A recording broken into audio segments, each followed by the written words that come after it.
Oke, izinkan saya memperkenalkan diri kembali.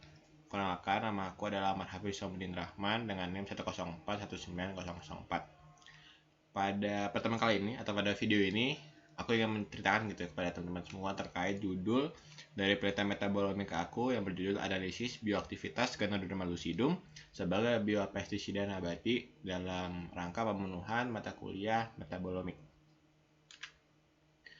Berikutnya pada daftar isi kita akan melihat beberapa topik bahasan yang akan saya bahas gitu ya nanti. Yang pertama adalah terkait pendahuluan, kedua adalah metode, yang ketiga adalah prediksi hasil, yang keempat anggaran, dan yang terakhir adalah penutup. Oke, kita mulai langsung dari pendahuluan. Hama serangga dan patogen tanaman itu menjadi faktor penting gitu ya, yang menyebabkan kerugian di bidang pertanian. Karena produksi hasil pertanian itu dapat turun baik dari segi jumlah maupun kualitas.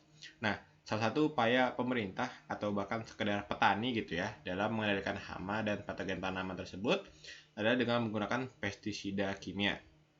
Nah, sebelum kita berbicara lebih lanjut gitu terkait pestisida, kita harus mengetahui terlebih dahulu nih.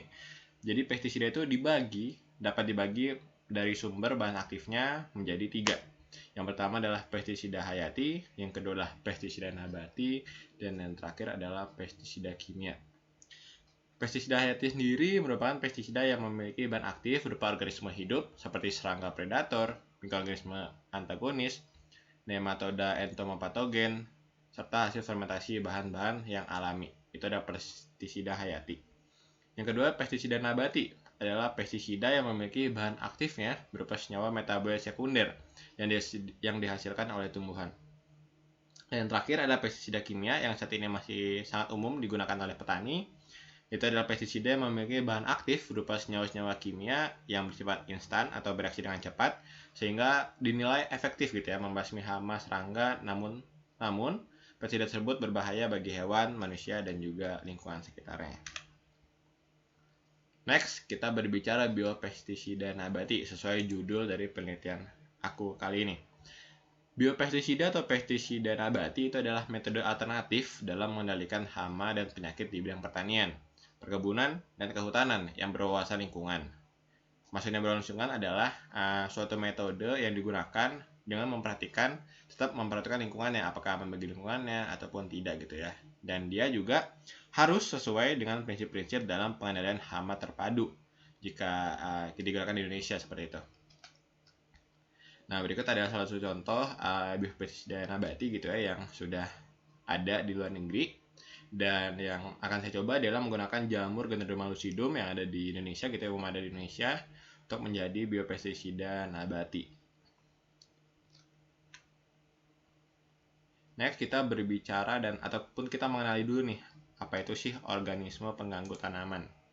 Organisme pengganggu tanaman atau disingkat OPT adalah semua organisme yang merusak, mengganggu kehidupan, atau menyebabkan kematian tumbuhan. Itu yang dijelaskan menurut Undang-Undang Nomor 12 Tahun 1992. Organisme pengganggu tanaman pada gambar dapat dilihat dibagi 3. Yang pertama adalah hama, yaitu ada semua jenis hewan yang merusak hasil tanaman atau bagian-bagian tertentu dari tanaman sehingga terjadi penurunan jumlah dan kualitas hasil pertanian. Dan juga secara tidak langsung nanti akan menyebabkan timbulnya kerugian ekonomi gitu ya bagi manusia. Sebagai contoh adalah insekta seperti serangga, kutu, rayap gitu ya. Dan yang kedua adalah ada penyakit. Penyakit adalah suatu keadaan di mana pertumbuhan dan perkembangan tanaman terganggu dan terhambat. Penularan dari penyakit ini sangat cepat dan sangat sulit untuk dihindari, sehingga umumnya dapat menimbulkan kematian gitu ya pada tanaman. Sebagai contoh adalah jamur ataupun Mycoplasma. Dan yang terakhir adalah gulma. Gulma sendiri adalah tumbuhan liar yang menyerap nutrisi di sekitar daerah perakaran tanaman budidaya, sehingga pertumbuhan dan perkembangan tanaman budidaya menjadi terhambat. Sebagai contoh pada gambar itu adalah alang-alang ataupun juga dapat berupa rumput teki gitu ya, rumput yang panjang-panjang. Berikutnya kita akan membahas organisme pengganggu tanaman yang akan kita spotlight nih, kita jadikan uji coba gitu yang umumnya muncul di bidang pertanian gitu, yaitu adalah rayap tanah atau nama ilmiahnya Coptotermes curvignatus. Rayap sendiri adalah serangga sosial gitu ya yang mudah dijumpai dan hidup dalam sebuah koloni umumnya, di mana setiap rayap dalam koloni itu memiliki pembagian tugas tertentu. Jadi hal inilah membedakan rayap dengan serangga sosial lainnya seperti belalang ataupun kumbang. karena umumnya sebagian besar serangga hanya bekerja untuk diri mereka sendiri, sedangkan reptil ini saling bekerjasama gitu ya, bisa dibilang. Nah, berikut adalah klasifikasi daerah tanah yang merupakan kingdom Animalia, filum Arthropoda, kelas Insecta, ordo Isoptera, famili Rhonotermitidae, dan genusnya Coptotermes. Yang pada kesempatan kali ini kita berfokus pada spesies Coptotermes curvignatus. Berikut adalah gambaran gitu ya dari reptil yang akan digunakan. Jadi morfologi reptil dapat dikenali dari tubuhnya yang lunak, warnanya pucat dan memiliki tipe mulut penggigit dan mengunyah. Nah, pada kesempatan kali ini, pada spesies yang kita gunakan kali ini, itu rayap C. curvignatus itu mudah dikenali dan dari perilaku rayap prajuritnya atau rayap pekerjanya gitu ya, yang apabila diserang maka akan mengeluarkan cairan berwarna putih susu dari lubang fontanelle untuk melumpuhkan musuhnya. Jadi rayap tanah yang kita gunakan ini memiliki kepala yang berwarna kuning dan memiliki mandibula seperti arit yang ujungnya melengkung atau di bagian dekat mulutnya gitu ya. Lalu di sekeliling tubuhnya terdapat rambut seperti duri yang berwarna putih kekuningan yang menutupi bagian perutnya gitu. Nah, mungkin perlu diketahui sedikit bahwa sumber makanan rayap ini berupa selulosa gitu yang diperoleh dari kayu, rumput, kulit tanaman, sabut kelapa gitu-gitu ya, dan juga tentunya tanaman-tanaman di bidang pertanian gitu.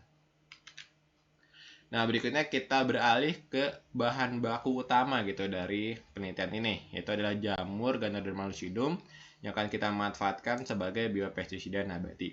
Jadi, jamur yang umum disebut lingzin atau jamur lingzi ini umumnya hanya digunakan oleh masyarakat sebagai obat untuk mengobati berbagai macam penyakit. Padahal sebenarnya jamur ini memiliki lebih dari 400 senyawa bioaktif yang terkandung di dalamnya gitu, yang akan kita coba cari tahu, yang akan kita coba manfaatkan sebagai biopestisida nabati. Nah, berikutnya adalah klasifikasi dari Ganoderma lucidum yang merupakan kingdom fungi, filum dari Basidiomycota, kelasnya adalah Basidiomycetes dengan ordo Polyporales, dan famili Ganoderma Taceae. Genusnya adalah Ganoderma dengan terusus spesies yang kita gunakan adalah Ganoderma lucidum. Berikut adalah gambar atau tampilan gitu ya dari Ganoderma lucidum. Jadi bentuknya seperti ini, yang dia memiliki tubuh buah, miselium, dan juga spora. Nah, senyawa aktif yang terkenal gitu ya, beberapa diantaranya adalah polisakarida, terpenoid, nukleotida, steroid, protein, asam lemak, dan juga masih banyak lagi yang nantinya akan kita analisis satu persatu sehingga kita dapat mengetahui nih apa yang dapat kita manfaatkan gitu ya sebagai biopestisida nabati. Berikutnya dari beberapa pendahuluan tadi, aku mencoba menulis beberapa tujuan. Yang pertama adalah melakukan analisis terhadap metabolit pada Ganoderma lucidum menggunakan metode GCMS dan juga KLT atau kromatografi lapis tipis yang akan dijelaskan kemudian. Dan juga nggak berhenti di situ aja, nggak cuma kita menganalisis doang, kita coba membuktikan gitu ya hasil analisis tersebut apakah memang benar-benar bisa efisien gitu penggunaan Ganoderma lucidum ini sebagai biopestisida nabati. Itu dengan cara kita menguji tingkat mortalitas dan repelensi gitu ya dari Ganoderma lucidum terhadap Coptotermes curvignatus gitu atau rayap tadi sebagai alternatif dari biopestisida nabati.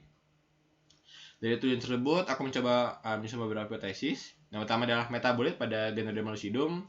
Secara teori itu bakal terdapat sterol, isoken, dan juga metil oxazepam.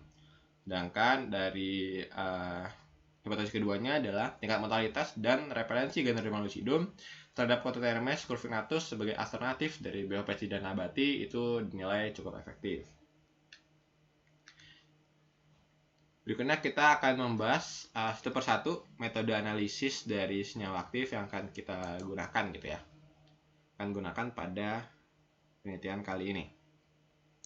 Yang pertama adalah GCMS atau kepanjangannya adalah gas chromatography mass spectrometry.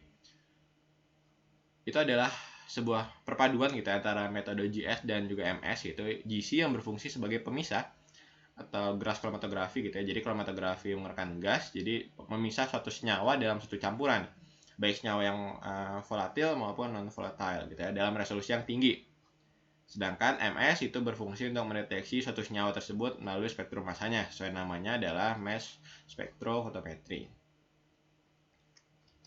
Lalu berikut adalah komponen ataupun tahapan gitu ya dalam melakukan gas kromatografi atau mass spectrophotometry. Nah, yang pertama adalah gas kromatografi. Kita membahas dulu apa itu gas kromatografi. Nah, jadi gas kromatografi ini atau GC ya, Itu dilakukan dengan memasukkan suatu larutan sampel ke dalam injektor, lalu diuapkan gitu ya, sehingga berubah menjadi uap.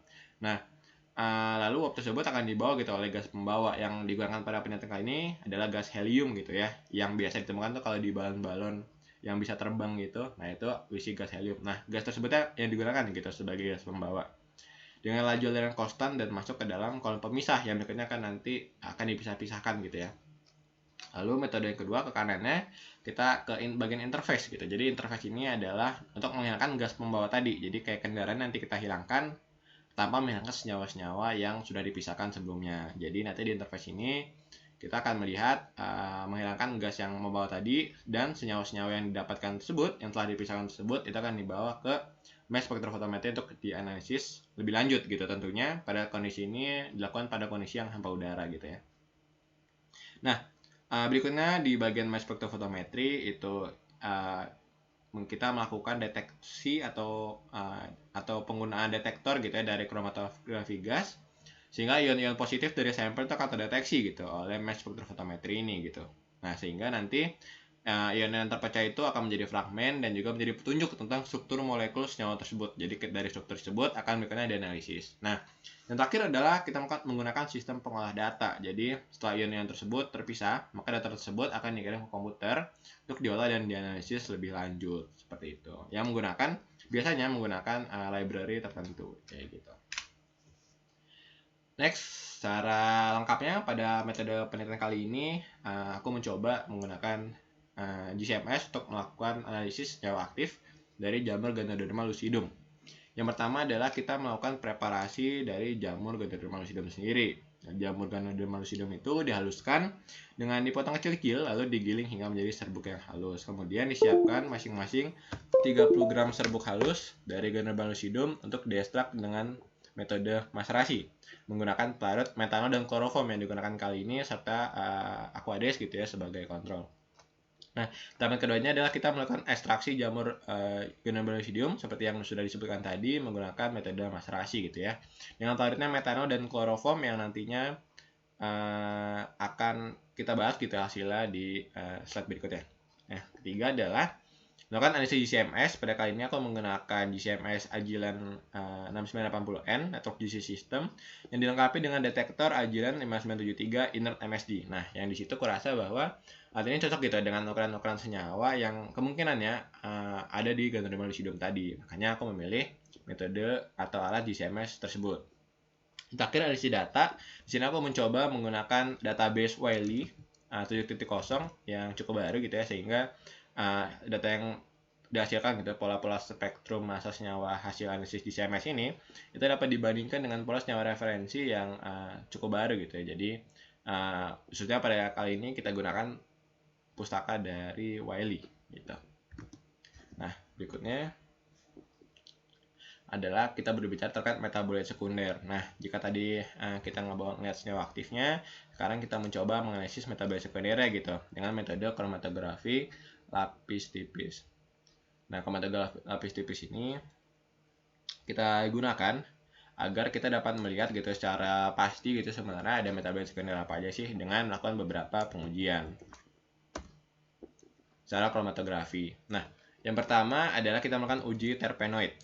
Kita melakukan uji terpenoid yaitu dengan meneteskan 4-5 tetes N-heksana lalu di vortex hingga homogen, lalu ditotalkan pada lapisan tipis dari gel tertentu gitu ya, dengan jangan lupa memberikan fase geraknya N-heksana yang juga sama gitu ya sebagai penanda noda. Nah, nanti hasil dari uji terpenoid tersebut akan menghasilkan warna merah atau ungu gitu ya, yang menunjukkan adanya terpenoid gitu.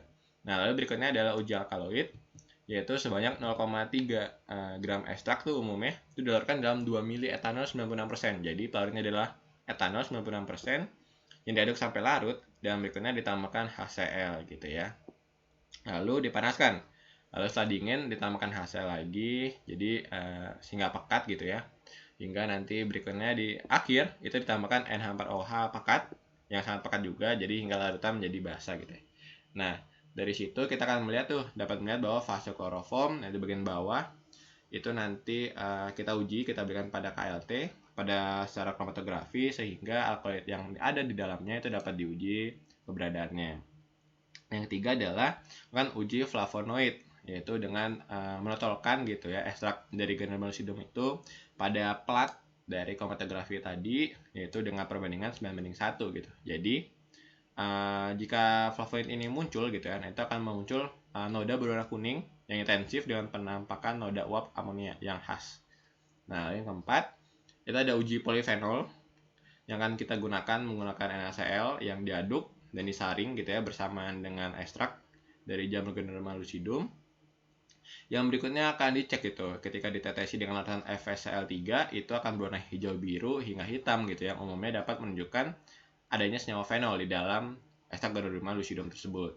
Yang terakhir adalah melakukan uji saponin, yaitu dengan menambahkan aquades yang dikocok secara keras gitu ya, secara kencang. Lalu sampel positif tersebut akan dinyatakan positif jika mengandung saponin atau secara visual dapat terlihat bahwa campuran tersebut dapat menghasilkan buih gitu ya, yang stabil, bertahan stabil, nggak langsung hilang. Bukan hanya buih yang terbentuk karena getaran yang keras gitu ya, tapi memang buih-buih yang disebabkan karena dia mengandung saponin di dalamnya gitu. Nah, berikutnya adalah kita melakukan uji bioaktivitas gitu dari Ganoderma lucidum tersebut secara langsung terhadap rayap tanah. Nah, tahapannya adalah yang pertama itu adalah melakukan pembuatan ekstrak dari Ganoderma lucidum seperti yang digunakan pada metode analisis sebelumnya, yaitu pada GCMS yang dihaluskan terlebih dahulu.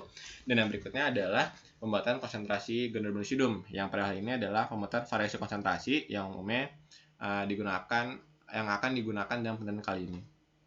Nah, yang ketiga adalah melakukan persiapan pada rayap tanah, yaitu C. survignatus, untuk dipersiapkan dalam pengujian yang akan kita gunakan berikutnya gitu. Nah, yang terakhir adalah melakukan proses uji biopestisida nabati dari Ganoderma lucidum. Nah, dari keempat perlakuan tersebut dan juga analisis menggunakan GCMS dan kromatografi lapis tipis tadi, dapatkan prediksi hasil yang akan saya perkirakan seperti ini. Akan keluar sebagai bentuk tabel setelah analisis. Nah, jika hasil analisis senyawa aktif pada GCMS itu pada ekstrak menggunakan metanol, itu akan muncul kemungkinan ada 3 peak yang umumnya seperti ini dengan nama-nama senyawa yang sudah disesuaikan dengan pustaka gitu atau referensi gitu. Nah, di sini kita dapat melihat bahwa pasien totalnya yang paling banyak diperkirakan adalah di peak ketiga dengan retention time-nya 39,68 dengan persen totalnya dia 39%. Nah, di situ menurut pustaka nama senyawa adalah 2,7 diphenylindol. Nah, sedangkan ekstrak kloroformnya itu pada peak kedua yang dinilai maksimal dengan persen total 47%. Itu nama senyawa adalah ergosta 5722 3-ol atau bisa disebut 3-beta-22-E.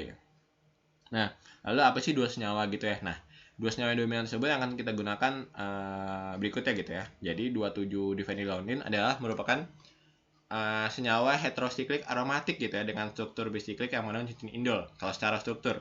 Jadi senyawa aktif fitokimia tersebut termasuk dalam alkaloid. Nah, yang umumnya berfungsi sebagai antioksidan, anti alergi, anti hipertensi, anti radang, antioksidan yang biasa digunakan sebagai bahan obat-obatan. Tapi di samping itu dia juga dapat atau mempunyai gitu ya sifat yang anti serangga. Jadi berkemungkinan atau berpotensi dapat digunakan untuk mengusir hama yang atau lebih tepatnya adalah rayap tanah yang akan kita gunakan pada percobaan kali ini.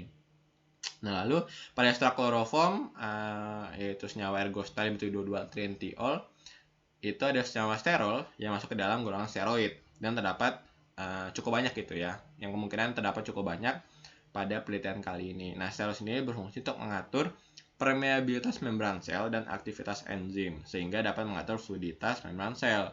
Baik yang akan kita targetkan nanti itu rayap tanah. Jadi dia dapat dan tanda kutip membunuh rayap tanah sehingga dikatakan atau berpotensi gitu ya sebagai biopestisida nabati. Nah, mungkin sedikit pengetahuan terkait senyawa sterol ini itu dapat dibagi menjadi 3, yaitu sterol hewan, fitosterol, dan juga fungisterol. Yang umumnya kali ini kita gunakan adalah fungisterol ataupun yang ada gitu ya. Itu adalah fungisterol, yaitu substansi penting dari yang umumnya berasal dari selaput sel jamur gitu ya dan lebih mengacu pada ergosterol gitu.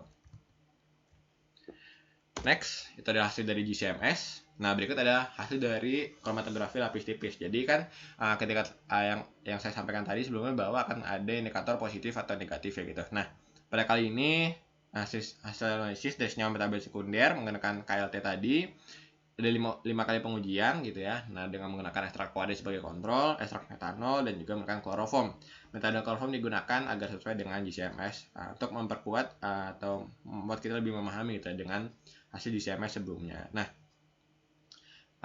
pada uji terpenoid atau steroid itu terlihat bahwa ekstrak metanol dari Ganoderma lucidum dan juga ekstrak kloroform dari Ganoderma lucidum itu keduanya mempunyai gitu atau menunjukkan hasil yang positif pada uji terpenoid. Sedangkan pada uji alkaloid keduanya menghasilkan uji yang positif hanya pada ekstrak metanol dari Ganoderma lucidum. Sedangkan pada ketiga uji lainnya, flavonoid, polifenol, dan saponin, ketiga ekstrak ini dari baik Equades, metanol ataupun kloroform itu tidak ada yang menunjukkan hasil yang positif. Jadi bisa dibilang bahwa ekstrak metanol dan kloroform yang tadi telah dijelaskan di bagian CMS itu positif gitu ya, misalnya divalidasi kembali dan akan kita gunakan berikutnya gitu ya sebagai uji sebagai biopestisida nabati yang menguji efektivitasnya gitu.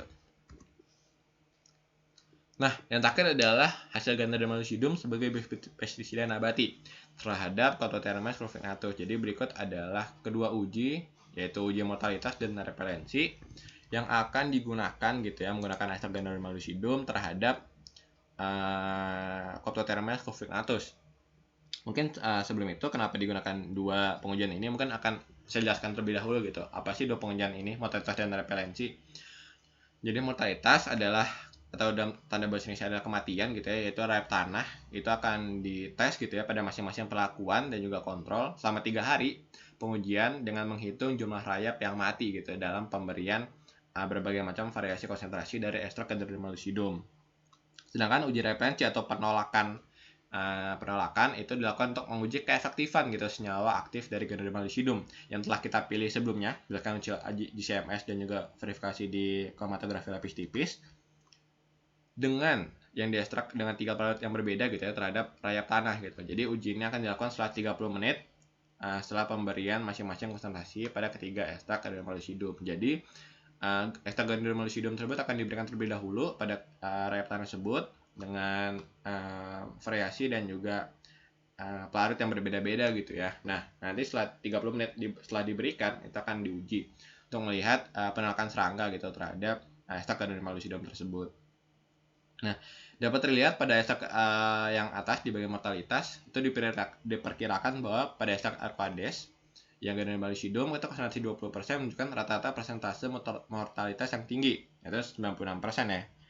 Nah, di situ meskipun dalam ekstrak Equades Ganoderma lucidum tidak ditemukan metabolit sekunder, namun saya rasa masih banyak senyawa metabolit sekunder lainnya dapat membunuh rayap. Tetapi jangan lupa di samping itu juga bahwa ekstrak kloroform itu juga dan juga metanol itu masih memiliki kadar atau tingkat mortalitas yang cukup tinggi. Jadi bisa dibilang bahwa senyawa-senyawa yang tadi telah kita pilih gitu ya sebagai biopestisida nabati atau kandidat biopestisida nabati itu masih memiliki efektivitas yang tinggi dengan catatan tidak menutup kemungkinan bahwa di ekstrak Equades itu masih ada senyawa-senyawa yang belum teranalisis gitu ya dan bisa menjadi biopestisida nabati alternatif gitu berikutnya daripada senyawa-senyawa yang kita pilih sebelumnya. Nah, dari repelensi itu di kemungkinan kan cukup tinggi ya dari 100% gitu sekitar 100% sampai 80%. Nah, itu mengindikasikan bahwa Ganoderma lucidum ini dapat digunakan gitu sebagai anti rayap ataupun biopestisida nabati gitu ya dalam kata lainnya dan dinilai dapat aman bagi lingkungan gitu. Jadi biopestisida yang berasal dari Ganoderma lucidum ini bisa saya bilang kita dinyatakan dihipotesiskan bahwa biopestisida nabati tersebut baik gitu ya untuk tanaman dengan efek pengusir atau repelen gitu ya yang dapat mengusir rayap tanah gitu sehingga tidak menimbulkan efek negatif bagi lingkungan pertanian seperti itu. Next, dari anggaran sendiri alat dan bahannya terlihat bahwa saya akan menggunakan potato dextrose agar sebagai medium yang akan saya gunakan dalam pengembangbiakan Ganoderma lucidum. Yang kedua adalah bibit dari Ganoderma lucidum itu sendiri. Dan yang ketiga adalah Captotermes rufignatus yaitu rayap tanah yang akan dibeli dari peternak rayap tanah tentunya, yang bisa mengumpulkan rayap tanah gitu. Nah itu biasanya ada yang menjual sekitar 90.000. Lalu adalah biaya jasa untuk melakukan gas kromatografi mass spektrofotometri gitu ya, itu sekitar hampir 3 juta. Dan terakhir adalah untuk melakukan kromatografi lapis tipis. Ini adalah rangkuman dari seluruh alat yang digunakan dalam melakukan kromatografi lapis tipis. Nah jadi totalnya sekitar hampir capai 6,5 juta dalam seluruhan penelitian ini. Berikut adalah dasar pustaka yang saya gunakan jaminan kali ini sebagai hipotesis dan juga dasar teori dalam menyusun presentasi kali ini. Sekian dari saya, terima kasih. Nama saya Hussein bin Rahman 1049904, yang feel free gitu ya untuk bertanya di kolom komentar ataupun ngobrol-ngobrol lebih lanjut nih terkait penelitian yang saya gunakan ini. Saya rasa sekian, terima kasih udah menonton.